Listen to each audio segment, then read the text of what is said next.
పితా పుత్ర పవిత్రాత్మ నామమున ఆమెన్. ప్రభునందు మిక్కిలి ప్రియులకు దేవుని బిడ్డలారా, ఈ శ్రమల కాల ధ్యానాలకి మేము ప్రేమతో ఆహ్వానిస్తున్నాను. ఎఫెస్సీ పత్రిక 6వ అధ్యాయము 10-11 వచనములు మరియు 17వ వచనము. ప్రభువుతో ఏకమై ఆయన మహాశక్తి ద్వారా మీ బలమును అభివృద్ధి పరచుకొనుడు. సైతాను టక్కరి జిత్తులను ఎదుర్కొనగలుగుటకై దేవుడు ప్రసాదించు సర్వాంగ కవచమును ధరింపుడు. రక్షణను శిరస్త్రాణముగను, దేవుని వాక్కును ఆత్మవసగు ఖడ్గముగను మీరు గ్రహింపుడు. ప్రియ సహోదరి సహోదరులారా, ఈ పాస్కాయుత కాలంలో మనకి దేవుని శక్తి కావాలి, ఆత్మ బలము కావాలి. ఒక 2 రోజుల క్రితం ఓ తల్లి నాకు ఫోన్ చేసి తన బాధని తాను చెప్పుకుంటుంది. ఫాదర్, నేను ఈ తపస్సు కాలంలో, ఈ శ్రమల కాలంలో మంచిగా ఉండాలి అనుకుంటున్నాను. నేను పనిచేసేటువంటి చోట నేను ఎప్పుడైతే మంచిగా ఉండాలి, ఇంకా దేవునికి దగ్గర కావాలి అనుకుంటున్నానో అప్పుడే నా సహచర బృందము ద్వారా నాకు ఇంకా ఎక్కువ శ్రమలు వస్తున్నాయి ఫాదర్. కన్నీటి పర్యంతమైంది. నాకు తెలియటం లేదు ఫాదర్, ఎలాగా ఈ లోకాన్ని ఎదుర్కోవాలి, ఎలాగా ఈ లోకంలో ఉన్నటువంటి లోకానుసారమైన వ్యక్తులని వారితో నేను మాట్లాడాలి, నాకు తెలియటల్లా. నేను ఏం చేసినా ఏం మాట్లాడినా తప్పుగానే పెడర్థాలు తీస్తున్నారు. నా వాక్యాన్ని రెగ్యులర్గా చూస్తుంది కాబట్టి ఆ తల్లి నాతో చెప్పిన మాట, మీరు ప్రారంభంలో తపస్సు కాలానికి ముందు రోజు, విభూత బుధవారానికి ముందు రోజు శ్రమల కాలానికి సిద్ధపడండి, శోధనలు ఎక్కువగా వస్తాయి, శోధనలు మనం విడిచిపెట్టవని మీరు చెప్పినప్పుడు, ఎందుకు వస్తాయి నాకు శోధనలు, నాకు అన్నీ బాగానే ఉంటాయి, నేను దేవుళ్ళు ఎదుగుతాను అనుకున్నాను నేను. ఆ స్త్రీ నాతోటి చెప్పినట్టు మాట. కానీ ఇప్పుడు అర్థమవుతుంది ఫాదర్, ఇంకా ఎక్కువ నాకు బాధలు పెరుగుతున్నాయి, ఇంకా ఎక్కువ శోధనలు నాకు పెరుగుతున్నాయి. ఆత్మీయ జీవితాన్ని జీవించేటువంటి వారికి ఈ మాటలు అర్థమవుతాయి. ఆత్మీయ జీవితాన్ని జీవించడానికి ప్రయత్నం చేసేటువంటి వారికి ఈ మాటలు అర్థమవుతాయి. ఆ తల్లి కన్నీటి పర్యంతమైన నాతో పలికిన మాట, నేను మంచి చేయాలనుకుంటే అది చెడుగా నా మీదకు వస్తుంది, మంచి మాట్లాడితే కూడా అది చెడుగా ఆపాదిస్తున్నారు, నాకు ఏం చేయాలో తెలియటం లేదు ఫాదర్ అన్నప్పుడు నేను ఒకటే అన్నాను, అమ్మ బరువంతా నీ మీదే వేసుకో, మాకు కొంచెం బరువుని నీ యేసయ్య మీద కూడా వెయ్యి తల్లి అన్నాను. నీ భారాన్ని ఆయనపై మోపు, ఆయనకు కూడా అప్పచెప్పు, ఆయన ఉన్నాడు కదా, ఆయన చూసుకుంటాడు. అప్పుడు ఆ తల్లి సరే ఫాదర్ నేను ప్రయత్నం చేస్తాను అన్నది. శ్రమల కాలములో, పాస్కాయుత కాలములో ఉన్న మనందరికీ కూడా సహజంగానే సవాళ్ళు, శోధనలు, మరి ముఖ్యంగా మన నిత్య జీవితంలో మనం మంచిగా ఉండాలి అనుకున్నప్పుడు ఏదో ఒక రకమైన అడ్డంకులు మనకు ఉంటూనే ఉంటాయి. దీనిని ఆత్మీయంగా బాగా ఎరిగినటువంటి వాడు పౌలు గారు.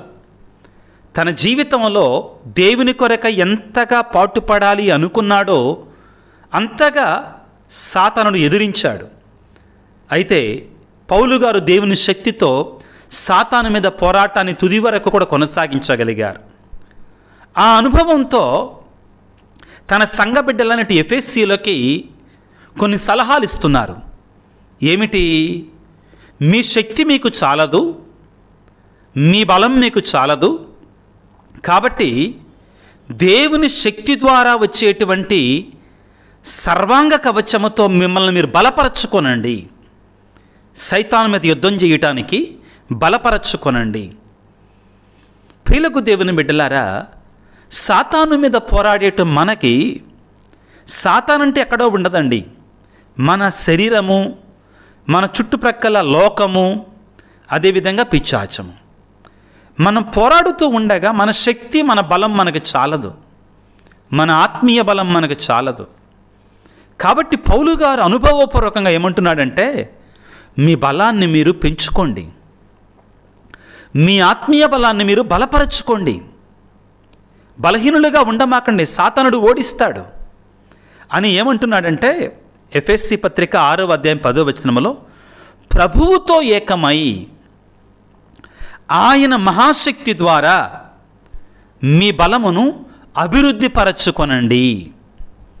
మన బలాన్ని ప్రభువుతో ఏకమై ఆయన మహాశక్తి ద్వారా, ఆయన పరిశుద్ధాత్మ శక్తి ద్వారా మన బలాన్ని మనం బలపరచుకోవాలి.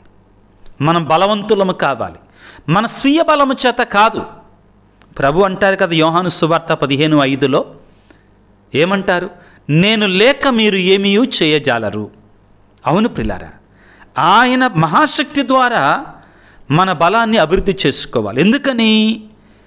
సైతాను టక్కరి జిత్తులను ఎదుర్కొనగలుగుటకై దేవుడు ప్రసాదించేటువంటి సర్వాంగ కవచమును మీరు ధరించండి. యుద్ధం చేసేటువంటి వాడికి అన్ని రకాల ఆయుధాలు ఉండాలి. కవచం ఉండాలి, డాలు ఉండాలి, శిరస్త్రాణం ఉండాలి, పాదరక్షలు ఉండాలి, అన్నిటికంటే ముఖ్యంగా కత్తి ఉండాలి. మనము కూడా పోరాడుతున్నాం ప్రియులారా. ఈ 40 దినాలు మాత్రమే కాదు, క్రైస్తవ జీవితం అంతా కూడా ఒక నిజమైనటువంటి ఆత్మీయ పోరాటం. ఈ పోరాటంలో మనము ఎల్లప్పుడూ ధరించాల్సినటువంటి కొన్ని ముఖ్యమైన ఆయుధాలు ఉన్నాయి, చాలా ప్రధానమైన ఆయుధాలు. ఆ ఆయుధాలు లేకుండా మనం గెలవలేము సైతాను మీద. పౌలు గారు రోమను సైనికులకు ఉండేటువంటి ఆయుధాలని మన ఆత్మీయ ఆయుధాలతో పోల్చి మాట్లాడుతూ ఉన్నాడు. ఒక సైనికుడికి ఆ కాలంలో ఉండేట ప్రధానమైన ఆయుధం ఏమిటి అంటే కత్తి. అతి శక్తివంతమైనటువంటి ఆయుధం. అది కూడా ఒక అంచు కలిగిన ఖడ్గం ఉంటుంది, రెండంచులు కలిగినటువంటి ఖడ్గం ఉంటుంది. రెండంచులు కలిగిన ఖడ్గాన్ని అందరికి ఇచ్చేవాళ్ళు కాదు ఆ రోజుల్లో. దానిలో ప్రావీణ్యం కలిగినటువంటి వారికి మాత్రమే ఇచ్చేవాళ్ళు. ఎందుకంటే అది ఎటు తిప్పినా కానీ తెగేట ప్రమాదం ఉంది కాబట్టి అది తిప్పాలి అంటే, దాన్ని వాడాలి అంటే దానిలో ప్రావీణ్యం ఉండాలి. అది చాలా ప్రమాదకరమైనటువంటిది, చాలా శక్తివంతమైనటువంటి ఆయుధం. కాబట్టి పౌలు గారు ఏమంటారంటే, క్రైస్తవుడు అనేటువంటి వాడు వాక్కు అనే ఖడ్గాన్ని ధరించాలి అంటారు. ఇది చాలా ముఖ్యమైనటువంటిది. పాస్కా యుద్ధ కాలంలో ప్రియులారా, మిమ్మల్ని మీరు దేవునికి దగ్గరగా చేర్చుకోవాలి అంటే, దేవునికి దరిచేరాలి అంటే తప్పనిసరిగా దయచేసి రోజుకు కొన్ని నిమిషాలైనా కానీ, కొంత సమయమైనా కానీ దేవుని యొక్క వాక్యానికి కేటాయించండి. ఇది అవసరం మనకి, ఇది తప్పదు మనకి. వాక్యాన్ని ఆలకించటం, ధ్యానం చేయటం కానీ, వాక్యాన్ని వ్యక్తిగతంగా చదువుకోవటం కానీ చెయ్యాలి మనం తప్పనిసరిగా. ఇది చాలా ముఖ్యమైనటువంటిది. ఏమిటట ఆయుధాలలో? రక్షణ అనే చిరస్త్రాణాన్ని ధరించమన్నాడు. ఆ తరువాత జాగ్రత్తగా ఆలకించండి. దేవుని వాక్కు అను ఆత్మవశకు ఖడ్గమును మీరు ధరించండి.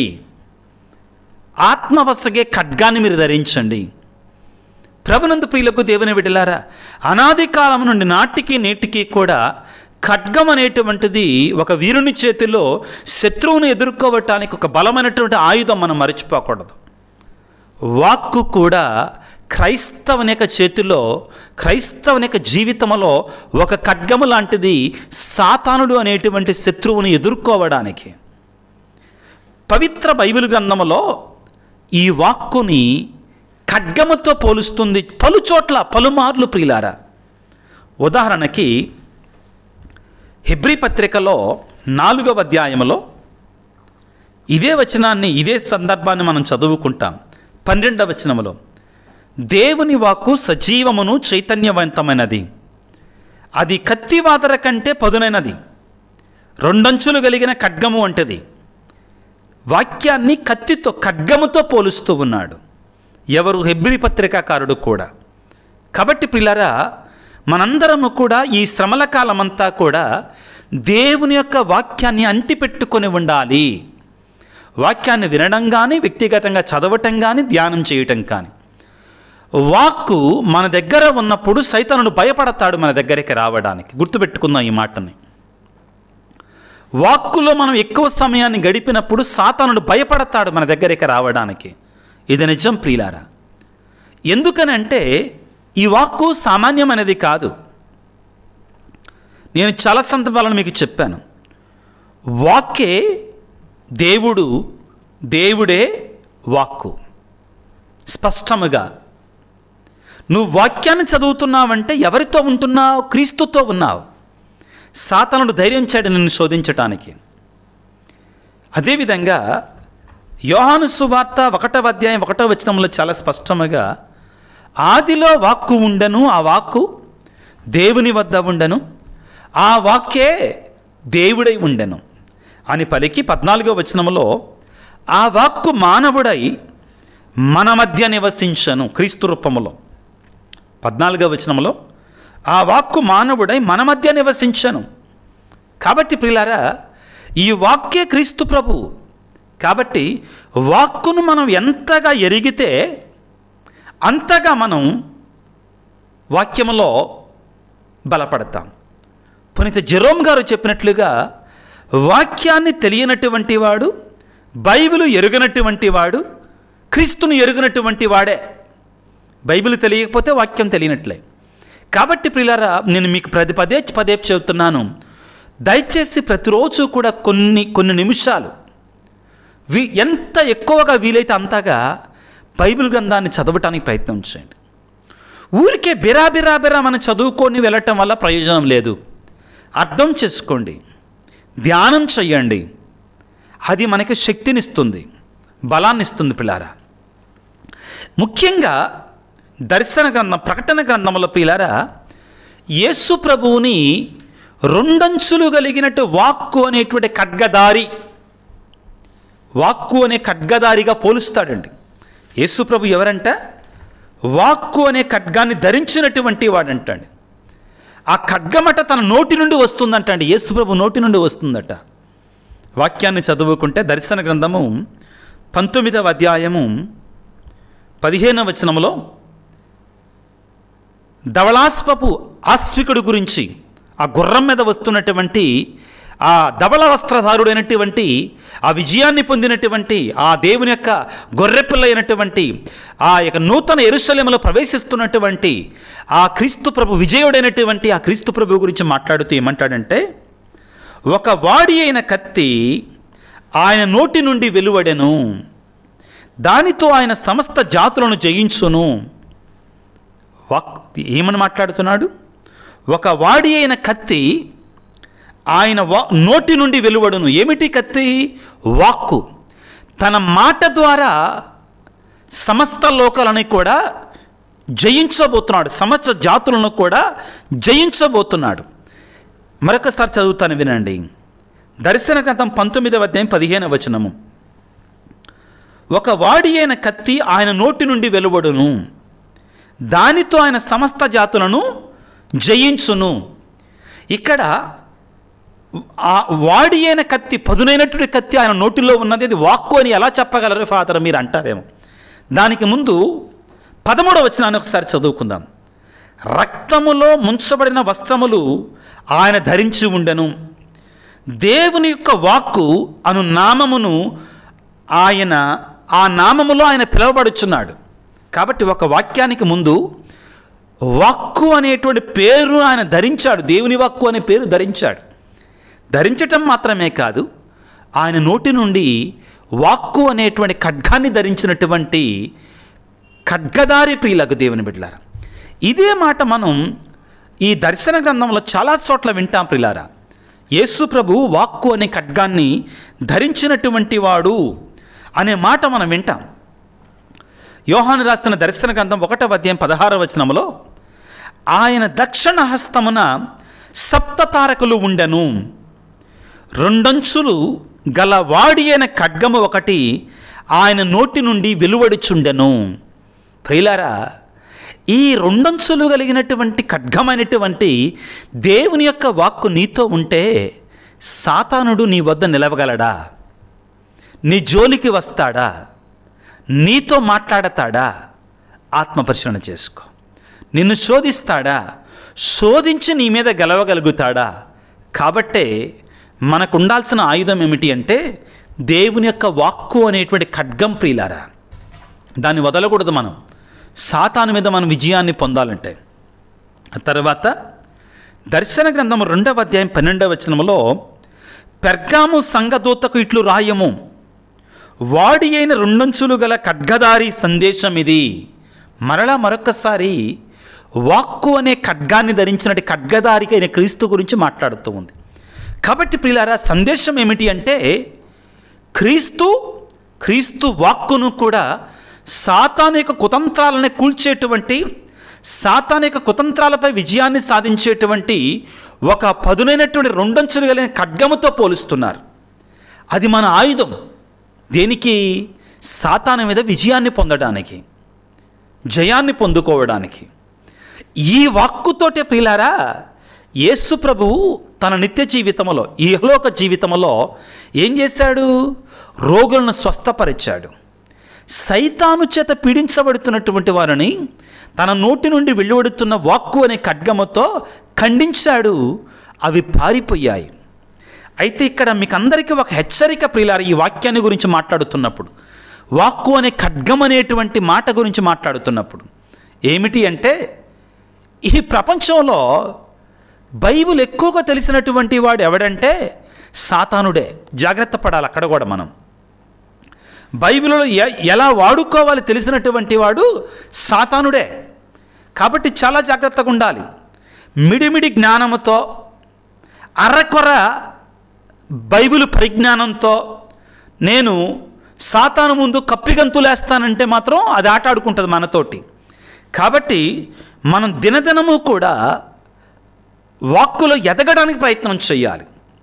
స్వయంగా క్రీస్తు ప్రభువునే సాతానుడు వాక్యము ద్వారా బురుడి కొట్టించాలనుకున్నాడు. కానీ ఆయన సమస్త వాక్కుకు మూలమై ఉన్నాడు కాబట్టి ఆ వాక్కుతోటే మరలా ఖండించాడు. ఏమన్నాడు సాతానుడు? మత్తయి శుభవార్త 4వ అధ్యాయంలో, ఈ రాళ్ళను రొట్టెలుగా మార్చుకో. ప్రభు ఏమన్నాడు?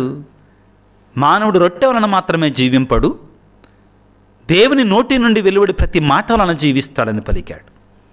కాబట్టి ప్రియులకు దేవుని బిడ్డలారా, జాగ్రత్తగా ఉండడానికి ప్రయత్నం చేయాలి. వాక్కు వలన ఈ తపస్సు కాలంలో మనకి ఇంకా ప్రయోజనం ఏంటంటే, వాక్కు అనేటువంటిది ఒక అద్దము లాంటిది. వాక్కు అనేటువంటిది ప్రతిబింబము లాంటిది. నువ్వు ఎలాగా ఉన్నావు? వాక్కు అనేది ఒక వెలుగు. ఆ వెలుగు నీడలో, ఆ వెలుగులో మనం ఎలాగా ఉన్నాము, మన జీవితం ఏంటి, మన బ్రతుకేంటి మనకు తెలుస్తుంది ప్రియులారా. వాక్కు మనకు శక్తినిస్తుంది, బలాన్నిస్తుంది, సాతాను మీద పోరాటంలో విజయాన్నిస్తుంది. శ్రమల కాలంలో ప్రియులారా దేవుని యొక్క వాక్కును ఆలకించటానికి, దేవుని యొక్క వాక్యానుసారముగా జీవించటానికి కూడా ప్రయత్నం చేద్దాం. ముఖ్యంగా ఈ సందర్భంగా ప్రియులారా, నెహెమీయా గ్రంథంలో దేవుని యొక్క వాక్కులో ఉన్న శక్తిని మనం చూస్తాం. ముఖ్యంగా ప్రియులారా 8వ అధ్యాయంలో నెహెమీయా దేవుని యొక్క వాక్యాన్ని ఉదయం నుండి మధ్యాహ్నం వరకు చదువుతూ ఉన్నాడట తన ప్రజల మధ్యలో. చదువుతూ ఉండగా ప్రజలు ఆ వాక్యాన్ని ఆలకిస్తూ ఉన్నారు. ప్రియులకు దేవుని బిడ్డలారా, ఎజ్రా, నెహెమీయా గ్రంథాలలో ఎక్కువగా ఉంటుంది. ఆ తర్వాత ప్రజల ముందు దేవుని యొక్క వాక్యాన్ని చదువుతూ ఉండగా ఆ వాక్యపు నీడల్లో వారి పాపాలు జ్ఞాపకం వచ్చి వారు బోరున ఏడవటం ప్రారంభించారు. ఎందుకని? వాక్యాన్ని వింటున్నప్పుడు, వాక్యాన్ని చదువుతున్నప్పుడు ఆ వాక్యం మనతో మాట్లాడుతుందండి. ఈ మాట గుర్తుపెట్టుకోండి ప్రియులారా. ఏమిటి? వాక్కు అనేటువంటిది పాతకాలపు వాక్కు కాదండి. వాక్కు అనేటువంటిది రానున్న కాలపు వాక్కు కాదండి. వాక్కు అనేటువంటిది ఇప్పుడు మాట్లాడుతున్న మాట. అది ఈ బైబిల్ అండి నీతో నాతో ఇప్పుడు మాట్లాడుద్ది, మనతో మాట్లాడుద్ది, మనకు ఎత్తు చూపించుద్ది వాక్యం. నువ్వు ఎలాగున్నావు, నేను ఎలాగా ఉన్నానని. కాబట్టి ఆ వాక్యాన్ని చదువుతున్నప్పుడు నేను ఎలాగా ఉన్నా, నీ వాక్యము నా పాదములకు దీపమని కీర్తనకారుడు పలుకుతాడు. ఆ వాక్యపు నీడలో, ఆ వాక్యపు వెలుగులో నా బ్రతుకు కనబడ్డప్పుడు నేను తెలియకుండానే కన్నీటి పర్యంతం అవుతాను. నా బ్రతుకు ఇలా వాక్కు గద్దిస్తుంది మనల్ని. మన తప్పులు ఎత్తి చూపిస్తుంది మనకి. అప్పుడు మనం మారు మనసు పొందుకొని దేవుని బిడ్డలుగా మారే అవకాశం ఉంది. ద్వితీయోపదేశకాండములో మోషే ప్రవక్త ఏమంటాడు? మీ ముందు జీవమును ఆశీర్వాదమును, మరణమును శాపమును ఉంచుతున్నాను. మీకు ఏం కావాలో మీరు స్వీకరించండి. వాక్కును స్వీకరించి వాక్యపు నీడలో మనం ఎదగగలగాలి. వాక్కు అనే ఖడ్గాన్ని మనం ధరించగలగాలి. అటువంటి శక్తిని, తన యొక్క వాక్కును మనలో ఉంచమని ఆ క్రీస్తు ప్రభువుని మనం వేడుకుందాం ప్రియులారా. కాబట్టే పౌలు ఎఫెసీయులకు రాసిన లేఖలో ఇప్పుడు మనం చదువుకున్న వాక్యముల ప్రియులారా, పౌలు గారు ఏమంటున్నారంటే, మీరు ఆత్మవశగు వాక్కు అనే ఖడ్గమును ధరించండి. మరొకసారి చదువుతాను వినండి. ఎఫెసీ పత్రిక 6వ అధ్యాయము 18వ వచనము 17వ వచనము, దేవుని వాక్కును ఆత్మవశగు ఖడ్గముగాను మీరు గ్రహించండి. దేవుని వాక్కును ఆత్మవశగే ఖడ్గముగా మీరు ధరించండి. ఎలా ధరించాలి? ఆ దేవుని యొక్క వాక్కు పరిశుద్ధాత్మవశగే ఖడ్గముగా మనం ధరించాలి. ఇక్కడ మరొక చిన్న కిటుకు మీకు చెప్తానండి. ఏమిటంటే, ఆత్మవశగే వాక్కు, ఆత్మ ప్రేరణతో వచ్చే వాక్కును మనం ఆలకించాలి. ఈ మధ్యకాలంలో చాలా వాక్యం బోధించబడుతుందండి. అది ఆత్మ ప్రేరణతో వస్తుందా, లేకపోతే మనుషుల ప్రేరణతో వస్తుందా? వాక్యం ఆత్మ ప్రేరణతో వస్తే ఆ వాక్యం ఫలిస్తుంది. ఆ వాక్యం శక్తి ఉంటుందండి. ఆ వాక్యములో గొప్పలు చెప్పుకోవటానికి కాదు, కానీ ఒక ఉదాహరణ ఇస్తాను పిల్లారా మీకు. నేను ఈ యూట్యూబ్ను మొదలుపెట్టినప్పుడు కొన్నాళ్ళు అయిన తర్వాత కరోనా నిదానంగా తగ్గిపోయింది. మొదటి వేవ్ తగ్గింది. నాకెవరో ఒక పాస్టర్ గారు ఫోన్ చేశారు. ఫోన్ చేసి, ఫాదర్ గారండి, మీరు కొత్తగా యూట్యూబ్ ఛానల్ ప్రారంభించారు కదా, ఇది 2 సంవత్సరాల క్రితం జరిగినటువంటి సంఘటన. అవునయ్యా, స్టార్ట్ చేశానని చెప్పాను. ఆయన చెప్పారు, నేను ఇలా పాస్టర్ గారినండి, ఒక టౌన్లో ఉంటాను అని చెప్పారు. చెప్పిన తర్వాత మీరు ఏ కెమెరా వాడుతున్నారు అంటే, నేను అన్నాను, నా దగ్గర ఒక 15,000 రూపాయల ఫోన్ ఉంది, ఆ ఫోన్లోనే తీస్తున్నాను. లేదండి, మీరు నాకు అబద్ధం చెప్తున్నారండి అన్నారు వాళ్ళు. లేదయ్యా, మీరు రావచ్చు నా దగ్గరికి, చూడొచ్చు అన్నాను. అవునా ఫాదర్ అని అన్నారు. అన్న తర్వాత ఎడిటింగ్లో ఏ యాప్లో చేస్తున్నారు అంటే, నాకు తెలియదు, మా కుర్రోడు ఉన్నాడు, తెలుసుకుంటున్నాం మేము ఇప్పుడు కూడా అని అన్నాను. మరి అప్పుడే అంతమంది ఎలా చూస్తున్నారండి మీ వాక్యాన్ని అని చెప్పారు. నాకేం తెలుసండి అన్నాను. నేను మాత్రం ప్రయత్నం చేస్తున్నానని చెప్పారు. ఆ తర్వాత వాళ్ళు వచ్చారు నా దగ్గరికి. వచ్చి నేను వాడేటువంటి ఆ చిన్న ఫోన్ని, ఆ చిన్న లైట్లని చిన్నగా మొత్తం కలిపి ఆ రోజుల్లో ఒక 20,000 రూపాయల 30,000 రూపాయల వస్తువులతోటి ప్రయత్నం చేశాను. అదంతా చూసి ఆయన షాక్ అయ్యారు. ఆయన చెప్పిన మాట ఏంటో తెలుసా? ఒకటే మాట ఆ పాస్టర్ గారు నాతో చెప్పారు. చక్కగా ఆయన మంచి మనిషి, మంచి పాస్టర్ గారు. ఆయన నాతో చెప్పిన మాట ఏంటంటే, ఫాదర్ గారండి, మీ వాక్య పరిచర్యలో దేవుని యొక్క ఆత్మ సహకారం ఉందండి, కాబట్టి నడవగలుగుతున్నారు అని చెప్పారు. ఏంటండి అన్నాను. అప్పుడు ఆయన తన బ్యాక్గ్రౌండ్ అప్పుడు రివీల్ చేయటం ప్రారంభించాడు.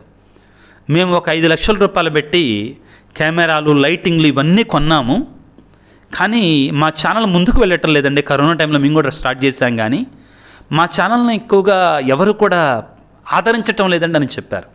అప్పుడు ఆయన వివరించారు, ఇది దేవుని సంకల్పం అండి అని పలికారు. ఈనాడు వాక్యాన్ని గురించి మాట్లాడుతూ ప్రియులారా ఒక మాట చెప్తున్నాడు పౌలు గారు. ఏమిటి అంటే, దేవుని వాక్కును ఆత్మవశగే ఖడ్గాన్ని మీరు ధరించండి, పరిశుద్ధాత్మవశగేటువంటి ఆ వాక్కును స్వీకరించండి, అప్పుడు దానిలో శక్తి ఉంటుంది అని పలుకుతున్నాడు. ప్రియ దేవుని బిడ్డలారా, దేవుని యొక్క వాక్యాన్ని చదువుదాం. దేవుని యొక్క వాక్కు అనే ఖడ్గాన్ని మనం ధరించుదాం. ఆ వాక్కులో మనం ఎదగడానికి ప్రయత్నం చేద్దాం. వాక్యాన్ని చదివినప్పుడు మనకు తెలియకుండానే ప్రియులారా చాలా తప్పులు మనకు తెలియకుండానే సరిచేసుకుంటాం, విడిచిపెడతాం. అలవాటు చేసుకొని చూడండి, కొన్నాళ్ళు ప్రయత్నం చేయండి. నా మాటగా తప్పనిసరిగా మనకు తెలియకుండానే మన జీవితం వెలగటం ప్రారంభిస్తుంది. మన జీవితం ఆశీర్వాదకరంగా మారడం ప్రారంభమవుతుందండి. ఆత్మవశగే వాక్కుని మనం స్వీకరించగలిగితే. ప్రభువుని వేడుకుందాం, దేవా నీ వాక్కును ఆలకించే శక్తిని నాకు ఇవ్వయ్యా. సాతానుడు శోధిస్తాడండి, వాక్యాన్ని వినకుండా ఉండాలనుకుంటాడు. అవును, మన వాక్యం వింటే వాడి మాట వినేవాళ్ళు ఎవరు ఇంకా? అవును కదా, మన వాక్యం మాట ఏంటంటే, దేవుని మాట ఏంటంటే వాడి మాట వినేవాళ్ళు కరువైతారు కదా. కాబట్టి ప్రియులారా, వాడు ఊరుకోడు. కాబట్టి జాగ్రత్త వహించుదాం ప్రియులారా. తలలు వంచి ప్రార్థన చేసుకుందాం. దేవుని యొక్క వాక్కును చదువుకుని, దేవుని యొక్క వాక్యాన్ని ఆలకించి, దేవుని యొక్క వాక్యాన్ని అర్థం చేసుకొని, ఆ వాక్య ప్రేరణలో స్పందించినట్టు హృదయంతో మనం జీవించినట్లుగా మనం దీవించమని, ఈ జీవితాన్ని ఆయనకు సమర్పించుకునేట్లుగా మనం దీవించమని ప్రార్థించుకుందాం. సర్వశక్తిమంతుడా, సర్వోన్నతుడా, ప్రేమగల తండ్రి, వాక్కై ఉన్న దేవా, మాతో మాట్లాడుచున్న దేవా, వాడి అయిన ఖడ్గమును నీ నోటి యందు ధరించినటువంటి వాక్కుధారుడా, నీకు స్తోత్రాలు, నీకు వందనాలు. ప్రభువా, మేమందరము కూడా నీ వాక్కును మా యొక్క ఖడ్గముగా ధరించి సాతాను యొక్క టక్కర జిత్తులపై యుద్ధం చేయటానికి, సాతానుపై పోరాడటానికి మాకు శక్తినివ్వండి ప్రభువా. నీ వాక్కు ఎడల మాకు ఆసక్తిని రేకెత్తించండి తండ్రి. ఆశను, మాలో తపనను సృష్టించండి నాయన. వాక్యాన్ని ఇంకా ఎక్కువగా తెలుసుకొని, వాక్కులో ఎదిగి నిన్ను తెలుసుకొని ప్రభువా, మారు మనస్సు పొంది నీ బిడ్డలుగా జీవించడానికి కావాల్సిన శక్తిని మాకు ఇవ్వండి ప్రభువా.